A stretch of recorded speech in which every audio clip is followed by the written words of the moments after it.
오늘 이 시간에는 하나님만 의지하라 라는 제목으로 주의 말씀을 나누기를 원합니다. 하나님만 의지하라. 저의 신앙 고백이기도 합니다. 여러분, 하나님만 의지하면 되는 줄로 믿습니다. 우리가 하나님만 의지하지 못하는 이유가 있어요. 왜냐하면 하나님만으로는 안 될 것 같아서 그래요. 남한산성이라는 영화를 본 적이 있습니다. 이병헌이가 연기를 아주 잘했죠. 청나라가 병자호란 때 한양으로 빠르게 남하해서 조선의 왕 인조가 강화도로 피신을 가려고 하다가 길이 막히자 어쩔 수 없이 남한산성으로 피신을 합니다. 이제 거기에서 47일 동안 있었던 기록들이에요. 근데 거기 가면 두 신하가 나와요. 김상훈과 최명길이 나옵니다. 하나는 척화, 하나는 주화. 그래서 이 오랑캐를 배척해야 된다. 우리가 죽는 한이 있어도 이들과 싸웁시다.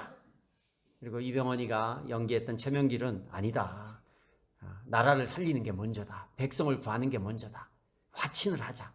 이렇게 두 파가 나눈 장면을 그린 그런 아주 재미난 영화였어요.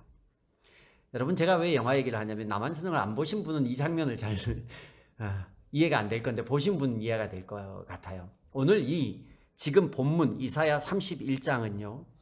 남한산성에서 있었던 당시에 위태로웠던 조선의 상황과 아주 비슷해요. 그 내용이에요. 아시리아라는 제국이 있었어요. 어마어마한 제국입니다. 그런데 이 당시에 전 세계의 패권을 가지고 있던 이 나라가 이 제국이 이스라엘을 침공한 거예요. 그러니 자기들이 군사력으로는 아수르와 전투에서 도저히 이길 수가 없는 거예요.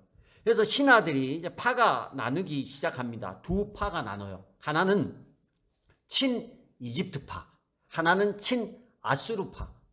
그래서 친 아수르파는 뭘 했겠어요? 화친을 하자는 거예요. 야, 아수르랑 우리가 화친을 하자. 친 이집트파는 어떤 파예요? 이집트로 도망가서 다음을 기약하자. 이집트의 군대를 데려와서 이들과 맞붙게 하자. 싸우자는 파예요. 싸우자는 파. 어느 것이 옳을까요? 이걸로 예루살렘은, 이스라엘은 지금 혼돈 가운데 빠진 거예요. 근데 이사야가 지금 여기서 무슨 얘기를 하냐면 이 상황이 너무 분하고 안타깝다. 1절에서 3절은 도움을 청하러 이집트로 내려가는 자들에게 재앙이 닥칠 것이다. 이렇게 얘기를 하는 거예요. 야, 너희 이집트가 어떤 나라냐? 우리를 430년 동안 종살이 하게 했던 나라야. 거기서 하나님이 끄집어내었는데 다시 그리로 들어가? 너무 화가 난 거예요. 막 야단을 쳐요. 그러면 이사야 선지자는 당시 하나님의 말씀을 전하던 선지자였는데 친 아수르파였을까요? 아니에요. 8절 9절을 보니까 아시리아가 아수르예요. 아시리아가 칼에 쓰러지겠으나 사람이 칼에 쓰러지는 것이 아니고 칼에 멸망하겠으나 인간이 칼에 멸망하는 것이 아니다. 그가 칼 앞에서 도망할 것이요 그 장정들이 강제 노동을 하는 신세가 될 것이다. 아수르를 저주하는 거예요. 이사야는 친 이집트파도 아니고 친 아수르파도 아니에요. 이사야는 누구 팔까요? 이사야는 이 위경 가운데서 이집트에서 구해내어 놓으신 분이 누구며, 지금까지 가나안을 정복해서 가나안 땅을 주신 분이 누구며, 지금까지 너희의 민족을 이끄신 분이 누굽니까? 하나님이랍니다. 아무도 위경 가운데서 하나님을 의지하지 않아요. 하나님을 찾지 않아요. 그래서 이사야 선지자는 너무 답답했던 거예요. 아수르도 멸망할 것이다. 이집트도 멸망할 것이다. 오직 하나님만 의지하는 자가 살아남을 것이다. 이 이야기를 하는 거예요. 그리고 6절에 보십시오. 이스라엘의 자손아, 너희가 그토록 거역하던 그분께로 돌이켜라. 거역이라는 표현을 썼어요. 하나님을 의지하지 않고 다른 것을 의지하는 것을 이사야는 뭐라고 하냐면 하나님을 거역하는 자라고 이야기하고 있는 거예요. 여러분, 2021년 얼마나 하나님을 의지하고 살았습니까? 저는 우리가 여기까지 온 것은 그래도 하나님을 의지하고 살았기에 이 자리까지 온 줄로 믿습니다. 이 은혜를 기억하셔야 돼요. 2022년이 우리 가운데 다가왔는데 우리도 모르게 돈 있고 힘 있고 뭔가 권력 있고 이런 것을 세상 가운데서 의지할 때가 많아요. 좋은 학교를 가고 싶어하는 이유가 뭘까요? 여러 가지가 있어요. 명예욕도 있을 수 있고 출세욕도 있을 수 있고, 그게 뭔지 정직하게 우리 학생들은 자기를 돌아봐야 돼. 내가 좋은 학교를 왜 가려고 하나? 부모님도 마찬가지예요. 내 자녀에게 좋은 학교를 왜 보내려고 하는가? 그게 하나님의 영광을 위함이고 하나님의 뜻과 부합되면 괜찮아요. 그러나 그것이 이 아이가 그래야 그 학벌로 어떤 그게 의지가 돼서 인생이 잘 열릴 것 같고 출세할 것 같고, 좋은 직장을 가는 이유도 마찬가지예요. 대기업을 가고 어디 중소기업을 가면 실패한 인생이고, 그게 명예욕이 되고 내 출세욕이 돼버리면 그건 내가 그 직장을 의지하는 게 되는 거예요. 근데 뭐라고 얘기합니까? 이사야가 하나님을 거역하는 자들이라고 이야기를 합니다. 요즘 우리나라가 굉장히 국제적인 정세의 혼란 가운데 있습니다. 아시나요? 중국이 올림픽을 하는데 미국이 보이콧을 해요. 일본은 미국 편을 들었어요. 한국은 어떤가요? 여기도 못 들고 저기도 못 들고 있어요. 중국을 버리자니 우리가 대중국 수출 대비 이게 흑자가 엄청난데 다 놓쳐야 되는 거고, 미국을 선택하자니 그걸 놓친 거고, 중국을 선택하자니 또 우리나라에 안보가 있고. 그러니까 이게 리더의 머리가 굉장히 복잡할 것 같아요. 저는 그래서 그나마 목사를 하는 게 얼마나 감사한지, 깜도 안 되지만 목사를 하는 게 얼마나 감사한지. 여기를 택할까 저기를 택할까, 이 패권에서 어떻게 살아남을까. 그러나 여러분, 미국이나 중국이나 다 자국 이익 국가예요. 어디에 붙어도 어느 나라도 우리나라를 살려주지 않아요. 유익이 되면 먹고 유익이 안 되면 뱉는 거예요. 화장실 들어갈 때 나올 때가 달라요. 이게 정말 일반 사람들의 상식이라고요. 제가 너무 뼈저리게 경험해요. 자기가 아쉬울 때는 간쓸게 다 내어주듯이 이렇게 하다가 그게 해결이 되면 그 다음부터는 세상 말로, 요즘 우리 아이들이 쓰는 말로 쌩깐다. 쌩까는 말을 쓰나? 요즘은 잘 모르겠어요. 우리 때는 썼거든요. 요즘 뭐라 그래? 하여튼 뒤도 안 돌아보고요. 몇 번 그렇게 당하니까 제가 이거 그래도 선하게 살아야 되는데, 선하게는 살고 싶은데 마음이 상하더라고요. 사람에 대한 실망감이나 이런 것 때문에 마음이 상하는 거예요. 우리나라가 여기까지 온 이유 뭘까요? 여러분, 우리나라가 조선시대, 일제시대 그 암흑기 가운데에서 이 나라가 교육이 살았어요. 의료가 살았어요. 그것부터 시작했어요. 그리고 민족 계몽운동이 일어났어요. 남녀가 지금도 차별이 심하지만 그래도 여성의 지위가 많이 향상되기 시작했어요. 이런 것들이 어디서 시작된지 아세요? 우리나라는 개화사상이 아니었어요. 세국정책이었다고요. 그런데 이 세국정책 가운데에서 선교사님들이 이 땅에 오셔서 피 흘려가면서 죽으면서 하신 게 뭐냐? 이 땅의 백성들을 가르쳐야겠다. 너무 모르는 거예요. 아마존 안에 어떤 부족국가 같은 그런 4대 사상주의 사상 가운데 살아가고 있는 거예요. 남존여비 사상 가운데 살아가고 있는 거. 그런 거예요. 양놈 상놈의 이 문화가 있어서 이 소망이 없는 거예요. 보니까 젊은 사람은 아침부터 저녁까지 앉아가지고 술을 먹는데 말술을 먹는 거예요. 소주 한 병, 두 병, 10병 먹었다 그러는데 명함도 못 내밀어요. 말이라니까요. 말이 얼마나, 이만한 통에다가 술을 넣고 먹었어요. 아침부터 저녁까지. 애나 어린이나 곤방대에 담배를 피고 있고. 그래서 선교사들 기록을 보면 키는 작고 새까만 사람들, 소망 없대요. 소망. 도저히 이 땅에서 소망을 볼 수 없었대요. 그런데 그래서 이 땅에서 나가려고 했는데 하나님이 보내신 거예요. 그래서 할 수 있는 일을 한 게 뭐냐면 학교를 열었던 거예요. 할 수 있는 게 무엇이었냐면 선진 의료 기술을 가지고 병원을 열었던 거예요. 그래서 임금도 치료해주고 막 그랬잖아요. 그러면서 계몽이 되기 시작한 거예요. 바르게 하나님만 믿고 정말 올바른 교회가 있으면요. 당시에 김구 선생님은 경찰서 10개 세우는 것보다 교회 하나 세우는 게 좋다 그랬어요. 왜? 진짜 교회, 진짜 교회. 진짜 하나님만 의지하고 진짜 바른 교회 하나 세우는 게 경찰서 10개 세우는 것보다 더 좋다고 했어요. 평양 대부흥운동의 기록을 보면요, 평양의 기독교 인구가 2%였는데 기독교 인구들 때문에 주일에 장이 있으면 장이 문을 닫았대요. 그리고 교회 다니는 증거가 있으면 담보 없이 돈을 빌려줬답니다. 예전의 기록에. 아유, 교회인데도 안 빌려줘. 제가 개인으로 빌려가지고 지금 제가 굉장히 지금 시대는 그래요. 이게 뭐예요?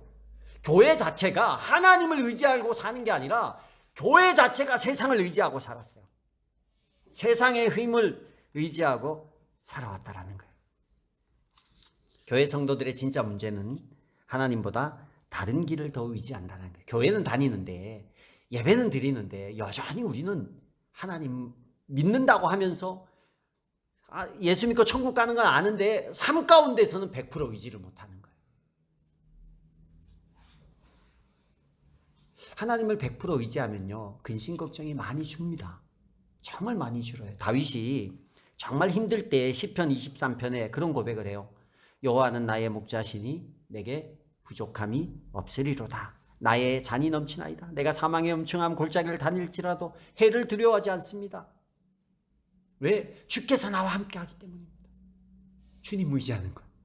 사망의 음침한 골짜기를 다니는데 사망의 음침한 골짜기 안에 실제 그럴 때 쓴 시편이거든요. 그런데 해를 두려워하지 않는다라는 거예요. 하나님이면 된다라는 진짜 분명한 신앙이 있었어요. 2022년 우리 안에 또 혹독한 어떤 어려움이 우리 가운데 있을 수 있어요. 여전히. 그러나 인생을 살아가면서 어려움이 없었던 적은 없는 것 같아요. 다 있습니다. 나이를 먹으면 먹을수록 어려움은 더 생겨요. 시간이 길면 길수록. 그런데 그 어려움 가운데서 평안히 언젠가는 그 어려움을 빠져나와요. 우리가 하나님의 백성이니까. 근데 평안히 빠져나오는 사람과 평안치 못하게 나오는 사람의 차이는 뭐냐면 하나님을 얼마나 의지하느냐의 차이예요. 하나님 의지하는 훈련이 필요합니다.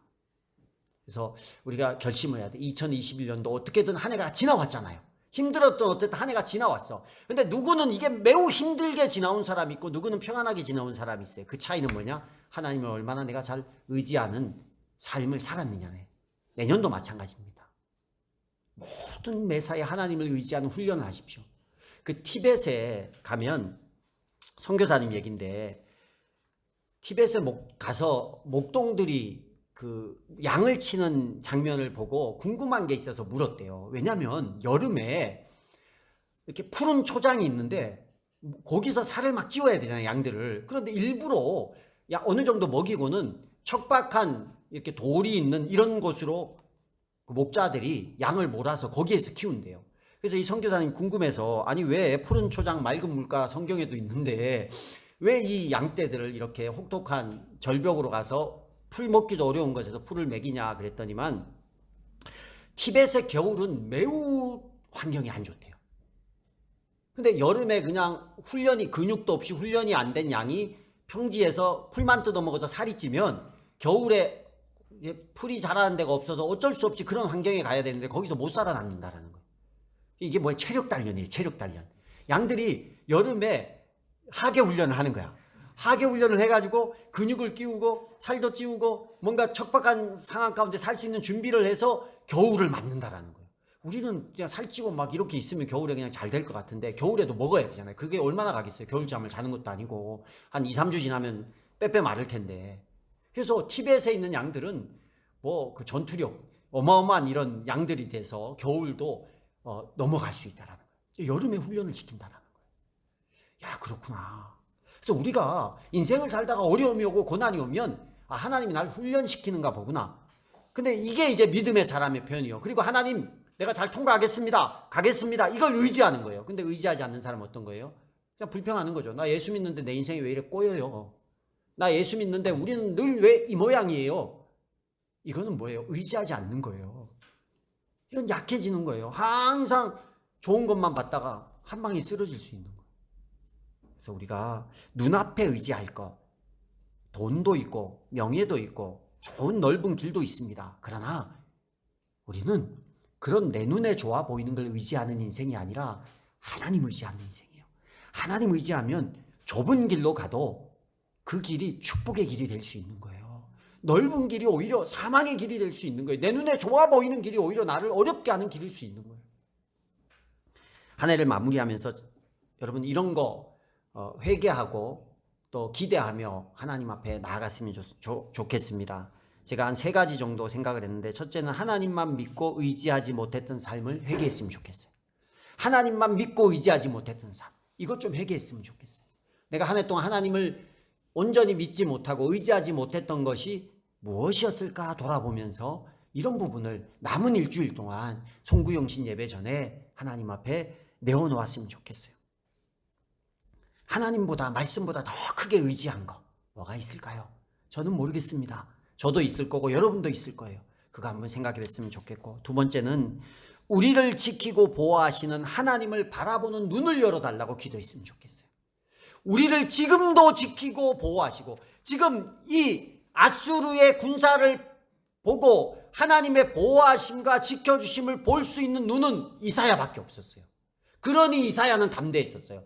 이집트의 도움을 구합시다, 아수르와 화평을 취합시다라고 말하는 수많은 신하들 앞에서 오히려 책망하면서 하나님을 의지하라고 말할 수 있었어요. 왜요? 자기를 지키고 보호하시는 하나님을 보는 눈이 열려 있었기 때문이에요. 눈이 열려 있었기 때문에. 마지막 3번째는 매사에 하나님을 바라보고 하나님께 귀 기울이고 순종하며 사는 삶이 되도록 기도했으면 좋겠어요. 여러분, 주일에만이 아니라 매 순간순간 우리의 길을 열고 하나님 말씀에 순종하고 그냥 가보는 거예요. 우리는 죄잖아요.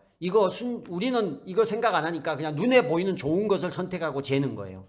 그런데 습관을 2022년도에는 매 순간 하나님이 원하시는 게 뭘까? 그게 내 눈에 보이기에 눈앞에 의지할 큰 좋은 대상이 아닐지라도 주저하지 말고, 내 손해가 있을지라도 주저하지 말고 그걸 선택해서 가는 거예요. 그리고 1년이 지났을 때 어떤 결과가 있는지, 그리고 10년이 지났을 때 어떤 결과가 있는지.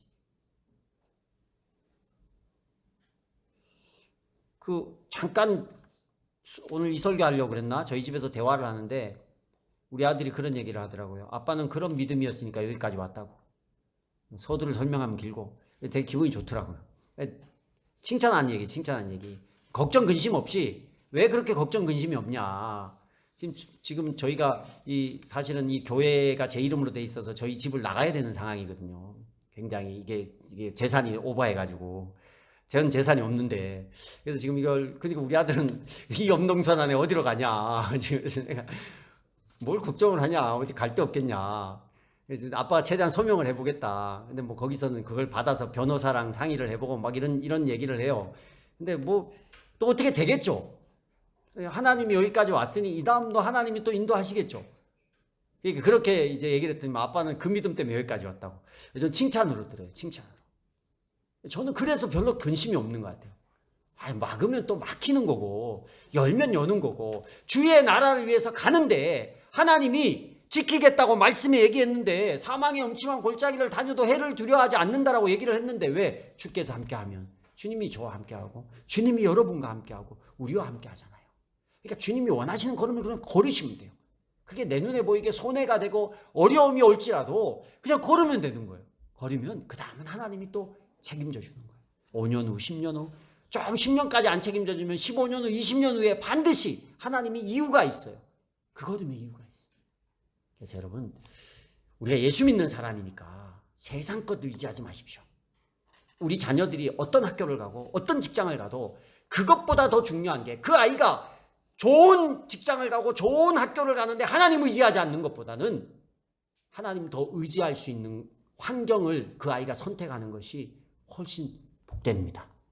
이게 진리예요. 이게 하나님의 말씀이에요.